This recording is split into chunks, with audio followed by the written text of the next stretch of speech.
Moulin, Teresa? Oui, stop. Oh là là, K. K. K. Pas Kandinsky, mais c'est joli, mais c'est en peinture. Ah oui. Donc, Des cas. Parlons des cas. des K. Alors, les K, Les cas. tu dois en voir plein. Ben oui, voilà. Donc, effectivement, le mot cas, c'est un peu bizarre, puisque on parle souvent de personnes, mais c'est vrai que voilà, pour jouer les jeux. Et je me dis qu'elle... Mais souvent on le dit, excuse-moi, mais souvent on le dit dans la conversation, ben, lui c'est un cas. Ah bah oui, effectivement.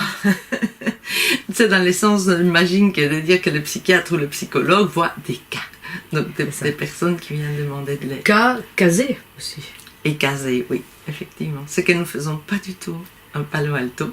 En tout cas, certainement dans les modèles classiques, on essaye de rester tout à fait dans une position anthropologique qui vient de Gregory Bateson et dans une vision non normative et non pathologisante. Donc, et l'idée, c'est qu'on essaye justement, comme on a parlé déjà des systèmes dans les épisodes antérieurs, on essaye de comprendre quelles sont les propriétés qui s'expriment, les comportements qui s'expriment chez une personne quand elle se trouve dans un contexte précis.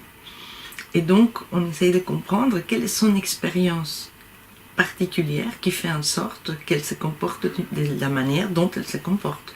Que cette manière semble très bizarre aux autres ou non, pour nous, il y a une logique et une cohérence par rapport au système.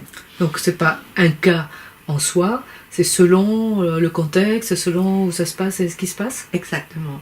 Et donc nous, l'idée c'est que nous allons entrer en relation avec cette personne de manière à pouvoir échanger avec elle, comprendre, entrer dans son système, de manière à pouvoir vraiment donner sens à ce qui se passe et voir qu'est-ce qu'il faut changer dans ces interactions pour que ces comportements, s'ils la fait souffrir, bien sûr, n'apparaissent plus.